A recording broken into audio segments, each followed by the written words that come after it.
Hello dear students and welcome to our science class for class 8. Before we start, I would like to tell you that we the teachers are overwhelmed by the positive response from you, those who have been watching, who has been listening to this class through the radio, or who have been watching this telecast through the Doordarshan, YouTube, and Facebook. Now, for those of you who are tuning in today, I want to request you to please go to YouTube and search for DOSE Nagaland. From there, you will get all the previous classes that we have taken. Now, this class is since this class is a continuation of the first. I mean, it's a continuation from before. I request you to go there and take those classes which you have missed. Now, before we continue, before we go further into our topic, as I've said, we will be continuing from the previous class, that is force and pressure, which is in chapter 11 of your textbook. Now, let me ask you to remember, or let us all try to recall what we have learned in the previous lesson. Now,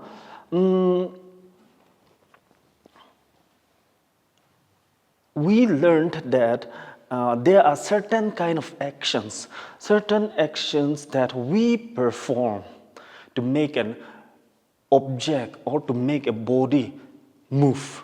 We perform these actions that makes a body starts to move from rest or increase its speed. So these actions that we are talking of is like picking the fruit that and then say lifting a chair or throwing a stone. So those are some kind of actions that we have talked earlier and we learned about it. Now, and when we do these actions that or when we perform these actions, what we learned is that there is always an interaction between two objects or body. Now, when you are shutting the door, the interaction is between the door and you. Or when you are playing a ball, that means the interaction is between the ball and you. So we learned that there is an interaction between two bodies. And then we also learned that when there is an interaction between two bodies, like in a game of tug of war, as long as the two teams are equal in force, then no teams is going to move, right? But when there is a team at more effort, it applies more force, then that means there is an addition of force which ultimately results in one team winning over the other, right? So we say that there is a force can be added upon. The force can be added. Now, with all the actions that we talk about, like say picking, lifting, or pushing, pulling, or say kicking or throwing a ball, all these actions we have summarized. We have summarized into two terms called push and pull, right? We have summarized that into all these different actions. We have summarized into push and pull, and we compare that to, say, like throwing a stone as like pushing, right, or lifting a chair as a pulling. So we have we summarized that in all those actions into two terms, and we described force. We describe force as the push and pull of an object, right? So that's how we described force. Now, we also learned that the net force acting on a body is the difference of force between the two interacting bodies. Okay, so now we also learned that the force that force should be larger on one side. Larger or smaller, or they should be equal, right? To give us a measure. This gives us a measure of force, right? And this this gives us a measure of force that is its strength, and its strength is the strength of force is expressed by its magnitude. Now, let's go further. Let's go further with this interaction between bodies. What happens when force acts on a body or on an object? Okay, let's go back like the previous classes. Let's take the example of say a game of football again. Okay, so in a game of football, you have two teams playing against each other, and let's say they are locked in a goalless draw. And till the stipulated time, they were not able to score. So what do they do? So after the stipulated time, if no teams were able to score, we go for a tiebreaker, right? Which we commonly know as the penalty shootout. Now, in a penalty shootout, the referee is going to place the ball on the penalty spot. The goalkeeper is going to stand on his line, and then a player will come to kick the ball, right? Now, our attention is not on these players or the referee or the goalkeeper. Let's put our attention on the ball. Before the ball was kicked, it's on the penalty spot, right? It is at rest. It's not moving. So when the player comes and kick the ball,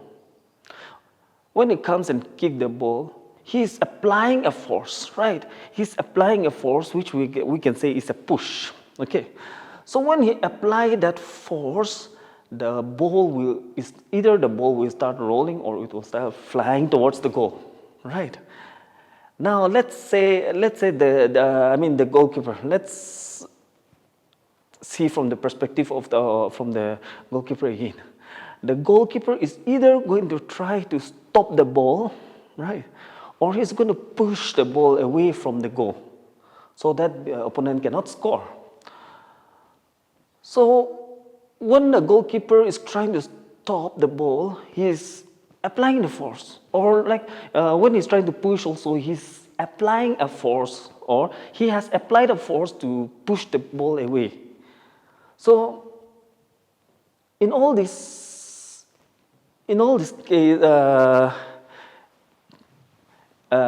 scenario that we have discussed, see, the ball was at rest. When it was kicked, it started moving towards the goal, and when the goalkeeper pushed it away, or when he stopped it, it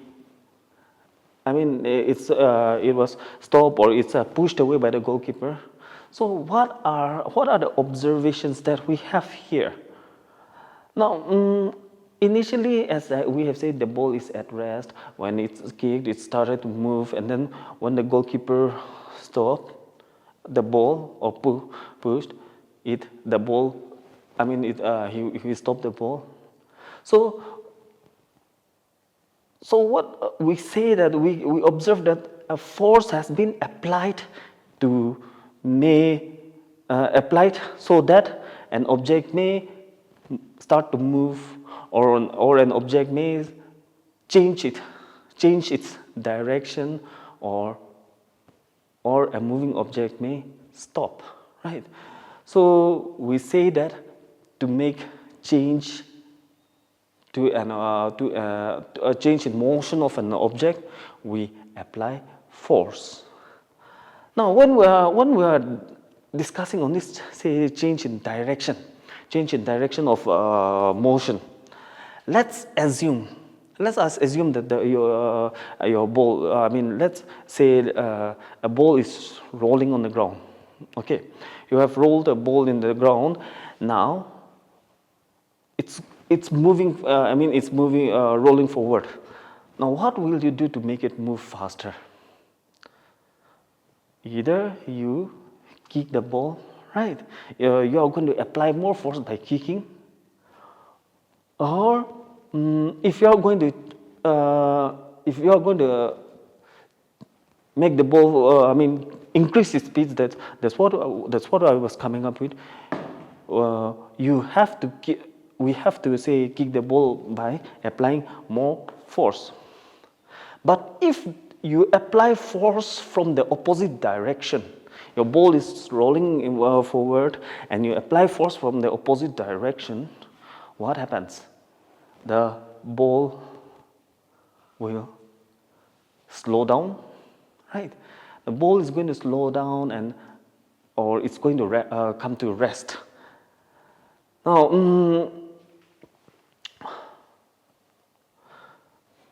Now, a change in either its speed or direction of an object is described as the change in state of motion. Now, remember that applying force on an object doesn't mean that you will observe some changes. Okay, it doesn't mean that all the time when you apply force you will observe change. That will not happen. For example, you can go and push the wall, right? Even if you push and push, it doesn't mean that you are not applying force, right? The wall is not going to move, right? But you see, the force that you have applied is, we are not able to observe that force. So all the time you will not be able to see this kind of, all the time you will not be able to observe change when force is applied. Now, we have been talking about change, or we've been talking about force in terms of an object in motion, right? An object, whether it is at rest or making an object start to move. We have been talking about that. Now let's think about those objects which are at rest. When we apply force to an object, what kind of change do we observe? To a stationary object. Let's think about our home, right? In the kitchen. Say you are making some roti, right? So when you make a roti, what you do, you take some flour, water, and then you start to mix them. When you mix them into a dough, what happens is that you knead the dough, and then when you're kneading the dough, you are changing the dough at all times, right? When you are changing the shapes. So there is a change in shape of the dough, and then when you take out that dough, and then you roll it, and then you roll it into what do you call it? Chapati. You are still changing the shape, right? You are changing the shape of that object. So there is obviously an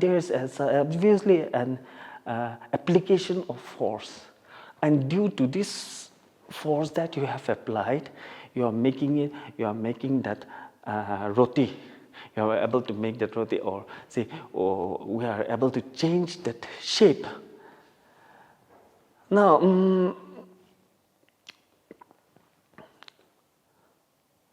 where else can you think of where change, change in shape of an object you can come up with? Now, when you have say when you have drink a bottle of, say, your mineral water bottle, you crush the bottle, right? So you are changing the shape. Or when you are breaking an item, like say your piece of paper, you crumpled a piece of paper and throw it in the dustbin, that is also a change of shape which have been possible by application of your force. And then, like say you, we can come up with so many examples in change of shape when we look around, right? A rubber ball, if you squeeze it, it's going to you will be able to squeeze the rubber ball, and then when you release it, it's going to come back. All these things you will learn more in the later classes. Now,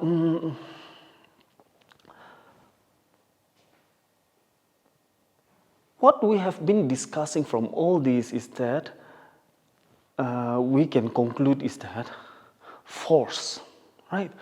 Force, it may change, it may make an stationary object start to move. Okay, the force can make an object move, or it may change the shape of an object, right? Or force can make a moving object change its direction, or a force may increase the speed or decrease the speed of a body in motion, right? Or force may affect, okay, it may cause all these changes. It may cause all these changes or some of these changes in a body. Okay, that is what we come up with here. Okay, now while we are discussing all the, while we have come up with this conclusion that force makes an object move, it makes an object change its speed, it makes an object change its direction, or change the shape of an object, or make all these changes or some of these changes, remember that the object that we are talking about, it will not move by on its own, right? Without applying force. None of the actions that we have described, right? All the actions that we describe with relation to push and pull, none of this action will take place without force. Okay, so we have to remember that none of the actions that we are talking or we are discussing cannot take place, or an object cannot move by itself. Now, in all this interaction that we are talking about, we are talking about is an interaction between two bodies, right? Say, if I ask you to, let's say, lift a book from the table. Okay, if I ask you to lift a book from the table, or say lift a bucket of water without touching. Okay, If I ask you to do that, now I believe that you will smile at me and say, sir, it's not possible, right? And yes, it's true, it's not possible. I cannot simply go and say, lift this duster without touching. I cannot do that, right? But, but suppose, so I have to, the dust, for me, this duster and me, there has to be a sort of a contact, right? A contact, and I have to lift it up, right? And when I'm in contact with the object, okay, and I lift it up, where did this force came from? The force that was responsible for lifting up the book or a duster that I have used. Okay, where did that force come from? Now, as I'm lifting up this duster, okay, my muscles, the muscles in my hand have started to work, right? And because of these muscles, okay, because of these muscles, they provide the force necessary for me to lift up the duster here.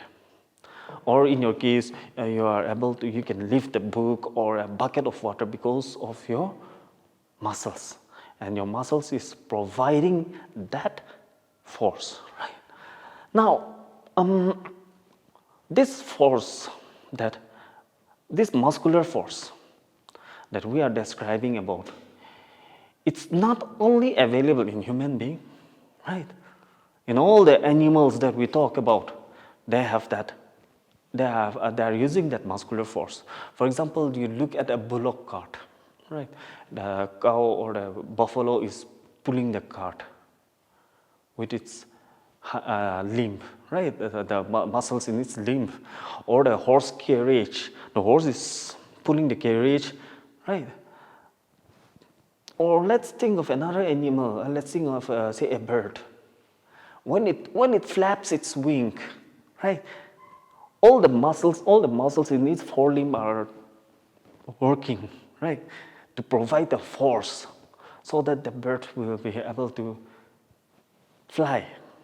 So these forces that come from our muscles, right, they are called muscular force. And since muscular force requires a contact between the interacting bodies, right?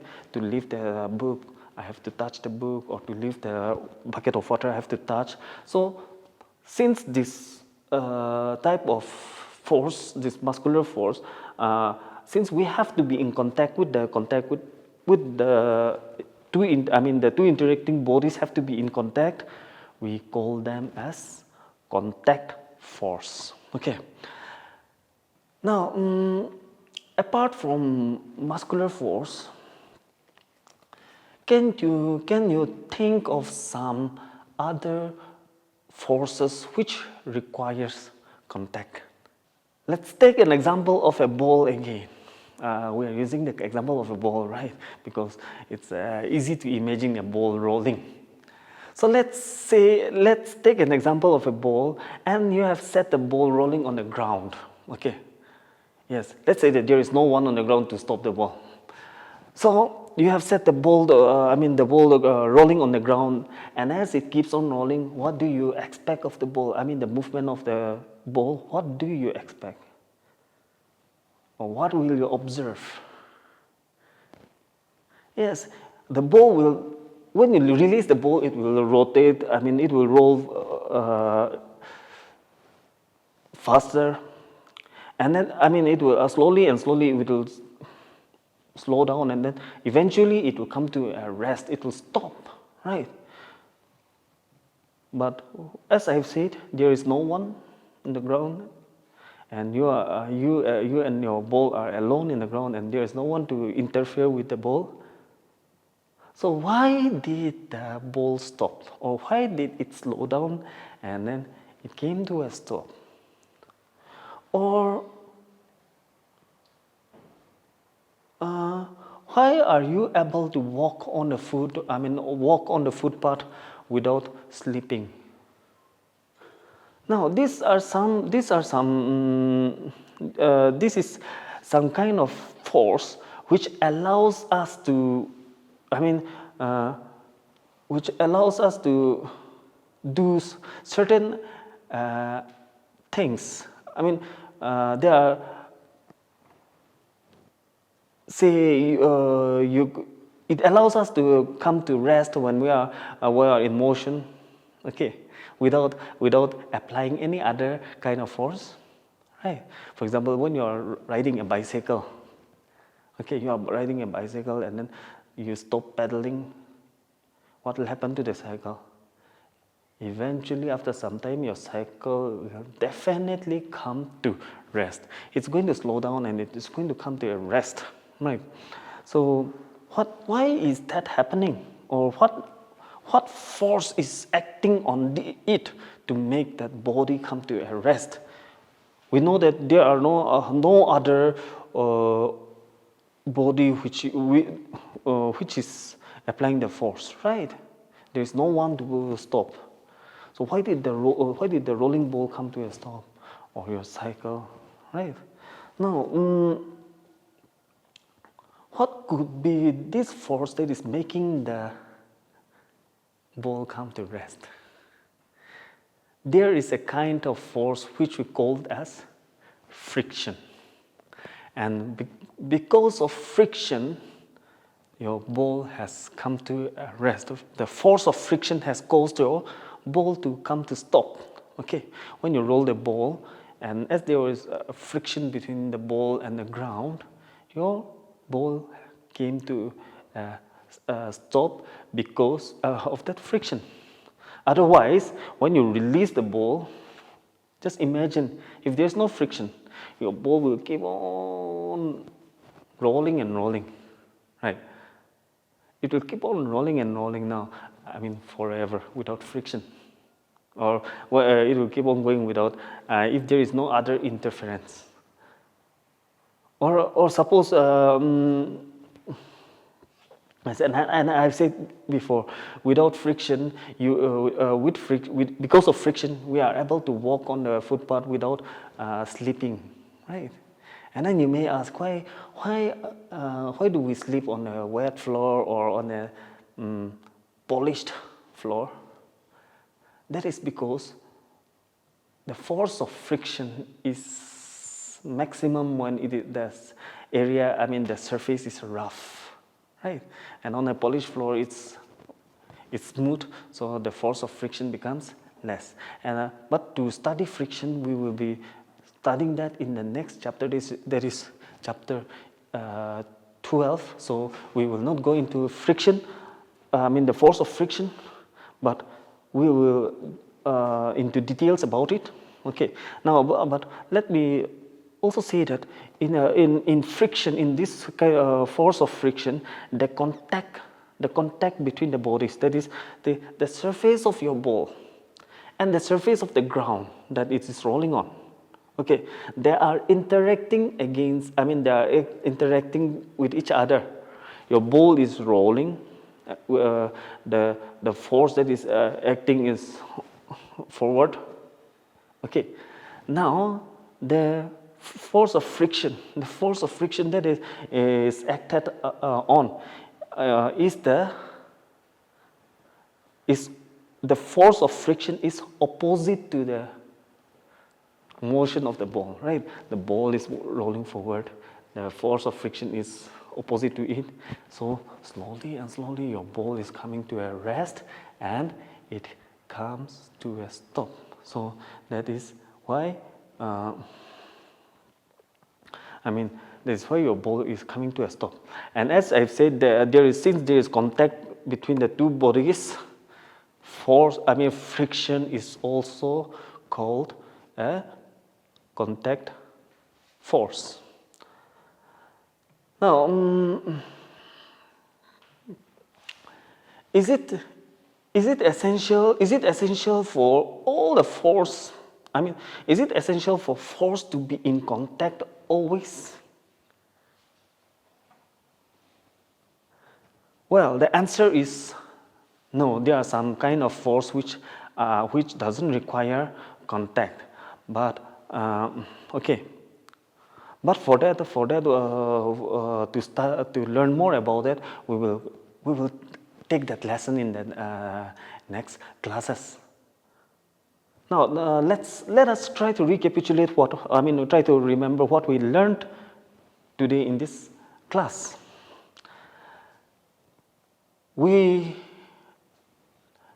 learned that we describe force as the push and pull of an object, right?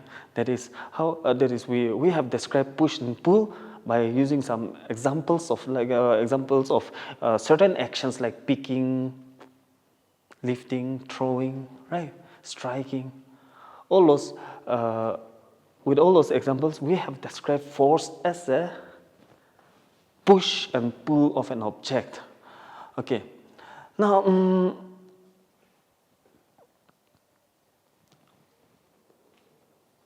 we also know that we also learned from this class that to make an object change or say to make change in the motion of an object or to make a change in its shape of an object, we have to apply force, right? And for that, or else an object cannot move on its own, right? An object cannot change its object on its own without the application of force. Now, now we also learned that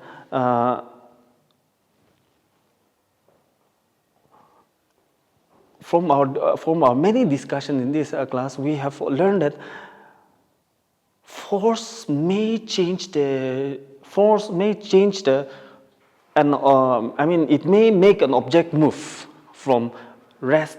Okay, it may make an object move, or it may change the speed of an object. Okay, it may slow down or increase the speed of an object, or it can change the direction of motion of an object, or force may change the shape of an object. Again, force may cause all this effect. Okay, a force may cause all this effect like make an object move, change its shape, change its direction of motion, okay, or make it stop. So it may cause all this effect. It may cause all this effect also. And then we learned that the different type of force that we came across, the types of force that we learned today was the contact force, where two bodies have to be in contact. So the two types of contact force are the muscular force and friction. So with that, we will end this class for today. But I would like to request you to keep reading your book, to keep reading your textbook, so that whenever you come across any confusion as you go through, you will be able to. If you get any, as you read through your book, you get any confusion, then you can always approach your teachers. Okay, you can approach your teachers and get your doubt clarified, because this particular chapter about force is where you'll be having so many questions. Okay, so before your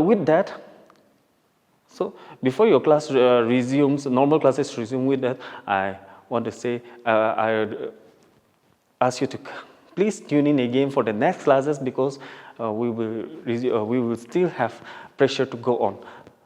Means new topics to come up with. With that, stay home, stay safe.